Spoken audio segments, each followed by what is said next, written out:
Hello everyone, welcome back to the aspirants. कैसे हैं आप सब? आई होप आप सब अच्छे होंगे और अपने एग्ज़ाम की तैयारी भी अच्छे से कर रहे होंगे। ये है हमारा मॉक टेस्ट नंबर 11 और इसके बाद 11 डे पे आपका एग्ज़ाम है, दैट इज़ 1 दिसंबर। तो आई होप आप सबकी तैयारी अच्छे से चल रही है और आपकी तैयारी को और बूस्ट करने के लिए हमारे मॉक्स भी आ रहे हैं, रिकॉर्डेड मॉक्स भी आ रहे हैं और हम लाइव भी मॉक्स लगा रहे हैं। आप में से काफ़ी सारे स्टूडेंट्स लाइव भी मॉक्स लगा रहे हैं। वैसे तो हमारा टाइम कल रात को 9:30 पे था, बट कुछ स्टूडेंट्स बोल रहे हैं कि 9:45 रखा जाए या फिर 10 PM रखा जाए। तो आप मुझे ज़रूर आज कमेंट सेक्शन में बता देना कि आज का जो हमारा मॉक होगा उसकी टाइमिंग क्या रखी जाए, क्योंकि कल वाला जो मॉक हमारा हुआ था वहाँ पे ज़्यादा स्टूडेंट्स फिर लास्ट पे ही ज्वाइन हुए थे, 10 बजे के बाद ही ज्वाइन हुए थे। तो मुझे लगता है वही फिजिबल रहेगा कि आप सब जिस टाइम पे सभी स्टूडेंट्स आएँ वही टाइम हम रखेंगे मॉक के लिए। एक बार ज़रूर बताओ, जो स्टूडेंट्स बताएंगे हम उसी टाइम पे मॉक लाएंगे। समझ गए आप? जस्ट स्टार्ट करें। स्टार्ट करने से पहले अगर आप जेकेपी कांस्टेबल एग्ज़ाम के लिए पढ़ रहे हो और अगर आपने अभी तक सिलेबस कवर नहीं किया है, प्लेलिस्ट में जाओ, वहाँ पे काफ़ी अच्छे से हमने काफ़ी कम टाइम में काफ़ी सारी चीज़ें पढ़ ली हैं। तो वहाँ पे चाहे GK of Jammu and Kashmir हो या फिर GK of India and world हो, वहाँ से आप फटाफट से रिवाइज़ भी कर सकते हो। अगर आपने फर्स्ट टाइम पढ़ना है तो आप फर्स्ट टाइम भी वहाँ से पढ़ सकते हो। प्लस हमारे मॉक टेस्ट के लिए भी सेपरेट प्लेलिस्ट है, वहाँ पे अराउंड 10 to 14 वहाँ पे मॉक टेस्ट हो चुके हैं, तो वो जाके भी आप अटेम्प्ट कर लो। काफ़ी ज़्यादा हेल्पफुल आपके लिए रहेंगे आने वाले एग्ज़ाम के लिए। बाकी चलो स्टार्ट करते हैं आज का मॉक हम, और आज शाम को फिर से मॉक टेस्ट होगा। अब आप मुझे टाइम बताओ, उसी टाइम पे मॉक टेस्ट होगा, तो सभी स्टूडेंट उस टाइम पे आ जाना, ठीक है? लाइव ही आ जाना, लाइव मॉक करने का फ़ायदा अलग होता है। चलो, which is the largest river in the world? Largest river कौन सा है? River Nile, river Amazon, river Indus या फिर रिवर यांगजे? चलो बताओ सभी, लार्जेस्ट कौन सा है? अगर यहाँ पे मैंने लॉन्गेस्ट पूछा होता फिर कौन सा आता? फिर आता हमारा नाइल रिवर, जो कि अफ्रीका में है। बट यहाँ पे पूछा गया है लार्जेस्ट रिवर। लार्जेस्ट मतलब ये ऑब्वियसली बाय एरिया या फिर बाय वॉल्यूम पूछ रहा है, बाय वॉल्यूम ऑफ वाटर। तो largest river by volume of water is Amazon river. कहाँ पे है ये? इन Brazil. Brazil is a country of, बताओ कहाँ की? South America. रिसेंटली यहाँ पे एक समिट हो रहा है। वैसे मैंने क्वेश्चन लाया है आगे, बट आप मुझे यहीं पे आंसर दे दो, यहीं पे आंसर दे दो। यहाँ पे अभी रिसेंटली कौन सा समिट हो रहा है? एक बड़ा समिट हो रहा है ब्राज़ील में। कौन सा समिट है वो? आंसर दे दो कमेंट सेक्शन में। इंडस इंडिया की ओवेस्टली एक वो है, रिवर है। और यागजे कहाँ का रिवर है? ये चाइना में बहता है। चलो नेक्स्ट क्वेश्चन देखो। व्हेन वाज स्वदेशी मूवमेंट स्टार्टेड? स्वदेशी मूवमेंट कब स्टार्ट हुआ? 1903, 1905, 1907 या फिर 1908? बताओ सभी। इन रिस्पॉन्स टू, जो वो है ना, क्या बताएंगे उसको हम, बंगाल पार्टीशन ऑफ बंगाल, जिसको लॉर्ड कर्जन ने किया था, उसके ही रिस्पॉन्स में ये वाला मूवमेंट आया था। अब इसका एम क्या था? एक तो नेशनलिस्ट मूवमेंट को जगाना, बाइकआउट करना, जो भी फॉरेन आइटम्स हैं उनको बाइकआउट करना, अपने ही स्वदेशी जो भी गुड्स हैं इंडिया में बनते हैं उन्हीं को यूज़ करना, ठीक है? तो काफ़ी सारी चीज़ें थी जो इस मूवमेंट के टाइम हुई थी। और ये कब हुआ था लॉन्च? बीजी तिलक ने किया था in response to partition of Bengal. और आपको पता है पार्टीशन ऑफ बंगाल कब हुआ था, तो इसका भी करेक्ट आंसर रहेगा 1905, ठीक है? चलिए next. Which among the following bases are not present in DNA? इसमें से कौन सी बेसिस डीएनए में नहीं होती हैं? DNA, D oxy ribo nucleic acid, कौन सी बेस नहीं होती है? एडिनिन, गुआनिन, यूरासिल या फिर साइटोसिन? तो बताओ सभी। वेरी गुड, बिल्कुल सही आंसर दिया है आप सब ने। दैट इज़ डीएनए में यूरासिल नहीं होती है, यूरासिल आरएनए में होती है, ठीक है? ये वाली बेस राइबो न्यूक्लिक एसिड में होती है। यूरासिल की जगह यहाँ पे कौन सी होती है? थाइमीन। समझ गए?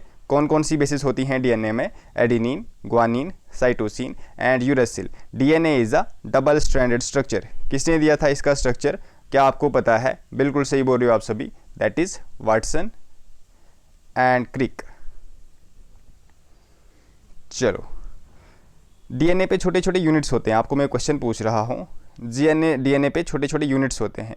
उन यूनिट्स को हम क्या बोलते हैं? जो डिटरमाइन करते हैं कि आपकी आंखें कैसी होंगी, आपके बाल कैसे होंगे, आपकी हाइट कैसी होगी, डिफरेंट चीज़ें जो डिटरमाइन करती हैं, उन छोटे छोटे यूनिट्स को हम क्या बोलते हैं? आप मुझे आंसर दे दो, मैं देखूँ आपको साइंस कितनी आती है, या फिर हमें अभी अच्छे से साइंस पढ़ने की ज़रूरत है। वैसे भी हमने पढ़नी ही है, जो आने वाला एसआई का एग्ज़ाम है, फॉरेस्टर का एग्ज़ाम है, प्लस जो हमारा एनटी का एग्ज़ाम है, वहाँ पर तो हमने काफ़ी अच्छे से साइंस पढ़नी ही है, टेंशन मत लो। Study of algae is known as, algae की स्टडी को हम क्या बोलते हैं? ठीक है, यहाँ पे थोड़ा सा वो फाइकोलॉजी, यहाँ पे फाइकोलॉजी आएगा, PHYCHOLOGY, फाइकोलॉजी आएगा, ठीक है? स्टडी ऑफ एल्गी को हम फाइकोलॉजी बोलते हैं। अगर बात की जाए study of fungus, study of fungus को हम बोलते हैं माइकोलॉजी, स्टडी ऑफ कैंसर उसको हम बोलते हैं oncology, and study of cell is known as cytology. But इस वाले क्वेश्चन में पूछा गया है स्टडी ऑफ एल्गी, हमारा आंसर क्या रहेगा? Study of algae is known as, यहाँ पे होगा फाई, PHYCHOLOGY, समझ के। चलिए नेक्स्ट क्वेश्चन देखते हैं। Next question, prairies are the temperate grasslands of, prairies कहाँ के टेम्परेट ग्रासलैंड्स हैं? United States of America, Brazil, या फिर अर्जेंटीना, या फिर साउथ अफ्रीका। तो बताओ सभी। वेरी गुड, यहाँ पे टेम्परेट ग्रासलैंड्स पूछा गया है। फर्स्ट ऑफ ऑल ब्राज़ील तो आएगा नहीं क्योंकि ये ट्रॉपिकल एरियाज़ में है ये वाली कंट्रीज़, तो आंसर या तो USA आएगा, या तो अर्जेंटीना आएगा, या तो साउथ अफ्रीका आएगा। तो बताओ सभी क्या आंसर आएगा इसका? Yes, these are temperate grasslands of United States of America. जो अर्जेंटीना के ग्रासलैंड्स हैं उनको हम क्या बोलते हैं? सो अर्जेंटीना के ग्रासलैंड्स को हम बोलते हैं पाम्पास, ठीक है, पाम्पास।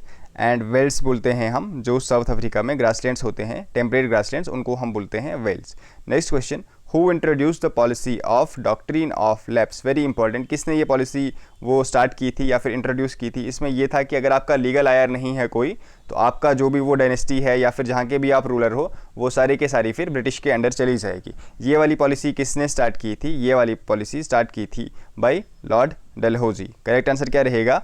लॉर्ड डलहौजी इसका करेक्ट आंसर रहेगा। नेक्स्ट क्वेश्चन देखो, river Brahmaputra originates from, Brahmaputra river कहाँ से ओरिजिनेट होता है?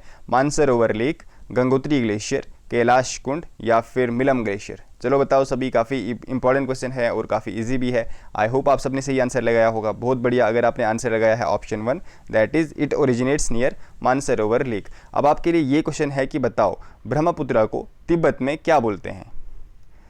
तिब्बत में ब्रह्मपुत्रा रिवर को क्या बोलते हैं? इसका आंसर आप सबने देना है in the comment section.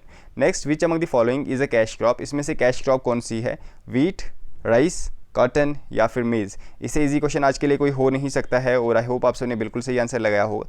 That is cotton is a cash crop. कहाँ पे ग्रो होता है जनरली कॉटन? गुजरात, महाराष्ट्र वाले रीजन में, जहाँ पे ब्लैक सॉइल अच्छी खासी पाई जाती है। ब्लैक सॉइल एरिया में ये रिच होती है कॉटन, ठीक है। चलो, वहाँ पे काफ़ी अच्छा ग्रो होता है cotton. Which among the following is known as fourth pillar of democracy? इसमें से फोर्थ पिलर ऑफ डेमोक्रेसी हम किसे बोलते हैं? Election commission of India, judiciary, media, या फिर सोशल मीडिया? तो सोशल मीडिया काफ़ी बाद में आया, बट ये वाली फ्रेज़ काफ़ी पहले से ही न्यूज़ वो चर्चा में रहती है, फोर्थ पिलर ऑफ डेमोक्रेसी। और किसे बोलते हैं हम फोर्थ पिलर ऑफ डेमोक्रेसी? बिल्कुल सही, media is known as fourth pillar of democracy. आजकल तो बस नाम की ही डेमोक्रेसी है मीडिया में। आप सबने देखा ही होगा क्या हाल हो चुका है हमारी मीडिया का।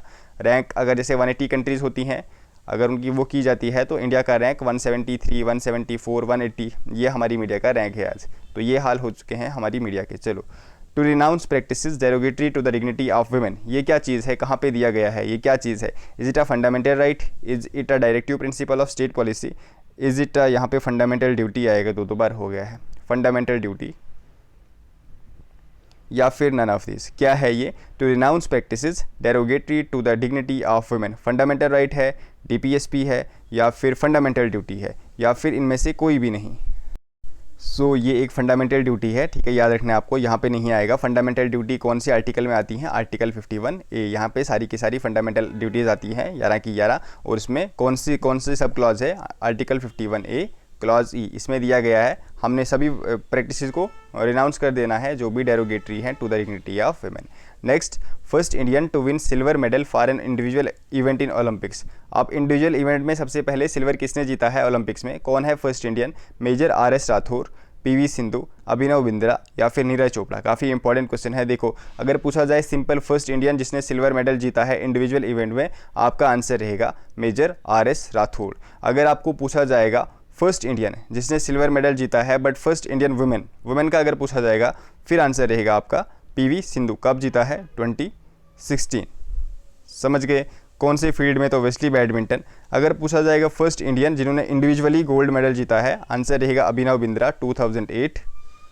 और अगर आपको पूछा जाएगा सेकंड इंडियन कौन है जिन्होंने गोल्ड मेडल जीता है सिंगल इंडिविजुअल इवेंट में, वो है नीरज चोपड़ा इन 2020 टोक्यो ओलंपिक्स। रिसेंटली ओलंपिक्स कहाँ पे हेल्ड हुए थे? In Paris.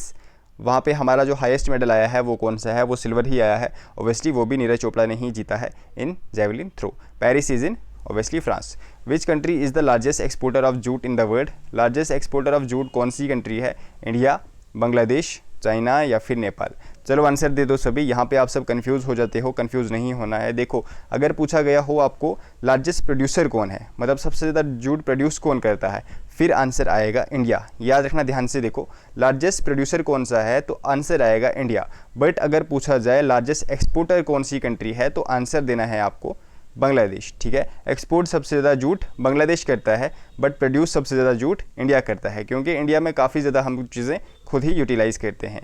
उसके बाद चाइना, उसके बाद नेपाल। कैपिटल ऑफ इंडिया आप सबको पता है न्यू दिल्ली। बांग्लादेश की कैपिटल क्या है, ढाका। चाइना की कैपिटल बीजिंग। नेपाल की कैपिटल काठमांडू।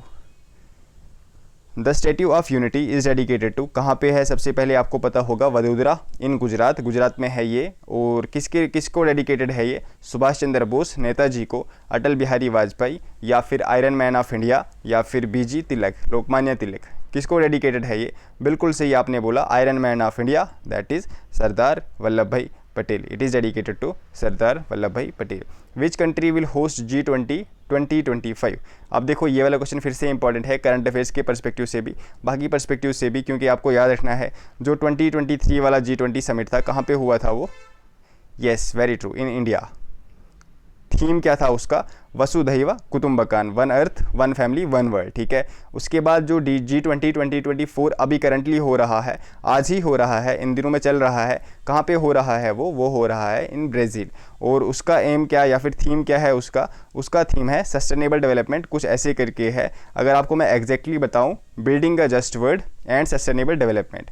अगर नेक्स्ट वाला आपको पूछा जाए G20 2025 कब कहाँ पे होगा, वो होगा इन साउथ अफ्रीका। G20 26 कहाँ पे होगा, USA। ठीक है, देखो सारे याद रखो आप, 2023 वाला G20 कहाँ पे हुआ था, इंडिया। अभी जो 2024 वाला चल रहा है कहाँ पे चल रहा है, ब्राज़ील। ब्राज़ील की कैपिटल क्या है, ब्रासिलिस। ठीक है, उसके बाद 2025 वाला कहाँ पे होगा, क्वेश्चन भी वही है, साउथ अफ्रीका, मतलब कि अगले साल साउथ अफ्रीका में होगा, उससे अगले साल यूनाइटेड स्टेट्स ऑफ अमेरिका में होगा। चलो, which of the following is not a major exported item from India, इसमें से हम कौन सी एक्सपोर्ट आइटम नहीं करते हैं, रिफाइंड पेट्रोलियम, राइस, फार्मास्यूटिकल, या फिर कोल ब्रिकेट्स। तो आप सबको आंसर पता चल गया होगा, कोल हम जनरली इंपोर्ट करते हैं, कोल हम एक्सपोर्ट नहीं करते हैं, क्योंकि हमारे पास हाई क्वालिटी कोल नहीं है।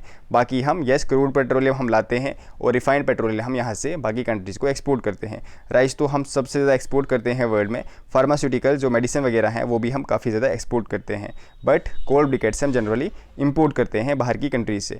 Government by a relatively small privilege class is known as, मैंने आपको बताया था अगर एक पर्टिकुलर क्लास कहीं पे गवर्नमेंट बना रही है, उस टाइप की गवर्नमेंट को हम क्या बोलते हैं, उस टाइप की गवर्नमेंट को हम बोलते हैं अरिस्टोक्रेसी। मोनार्की, बाप राजा बनेगा, बेटा भी राजा बनेगा। ठीक है, वही हो गया मोनार्की। अनार्की मैंने आपको बता दिया, जहाँ पे कोई भी गवर्नमेंट नहीं होती, लोग रूल्स वगैरह लॉज को नहीं मानते, उसको हम अनार्की बोलते हैं। गवर्नमेंट बाय रिलीजन, उसको हम बोलते हैं theocracy. Next question, when was Jan Dhan योजना लॉन्च्ड। अब इसका एम क्या था तो आप सबको पता है, बताने की ज़रूरत नहीं है। First of all financial inclusion आए, हर एक घर में एटलीस्ट एक बैंक अकाउंट हो। ठीक है, एम क्या यही था। और इसको अगर अनाउंस पूछा जाए ना, अनाउंस कब किया गया था, अनाउंस इसको किया गया था 15 अगस्त 2024। बट यहाँ पे पूछा गया है लॉन्च कब किया गया था, तो लॉन्च इसको किया गया था 28 अगस्त 2024। ठीक है, आपने क्वेश्चन देखना है पूछा क्या गया है, उसी हिसाब से आपने लगाना है। सेंट्रली स्पॉन्सर्ड स्कीम है ये। अगर पूछा जाए इसको अनाउंस कब किया गया था, 15 अगस्त। अगर पूछा जाए इसको लॉन्च कब किया गया था, फिर आंसर आएगा 28 अगस्त। समझ गए, बहुत बढ़िया। Kirthai second hydro electric power project is being built on which river, किस रिवर पे इसको बनाया जा रहा है, रिवर तावी, उसके बाद रिवर रावी, चिनाब, या फिर झेलम। तो आप सबको पता होगा it is being built on Chenab river. कौन से डिस्ट्रिक्ट में, इन किश्तवाड़ डिस्ट्रिक्ट। इसकी इंस्टॉल्ड कैपेसिटी कितनी रहने वाली है, अराउंड 930 मेगा वर्ड्स। ठीक है, अभी ये बना नहीं है, प्रोजेक्टेड इसकी जो वो है कि बनेगा कब तक, एस्टिमेटेड टाइम है कि 2033 तक बनेगा ये। ठीक है, 2033 तक बनेगा ये। Next is Karewa soil is best suited for the cultivation of, किस चीज़ की कल्टीवेशन सबसे बेस्ट होती है, करेवा सॉइल। करेवा का मीनिंग क्या होता है, कल शाम के मौके में आपको मैंने बता दिया है। चलो कमेंट सेक्शन में बताओ करेवा का मतलब क्या होता है। और कौन सी यहाँ पे जो ऐसी क्रॉप या फिर ये बोलेंगे हम किसके लिए बेस्ट है ये, गुची, कॉटन, सैफरॉन, या फिर कॉफ़ी। बिल्कुल सही, आप सबने बिल्कुल सही बोला है, crocus sativus, that is saffron के लिए बेस्ट है करेवा सॉइल।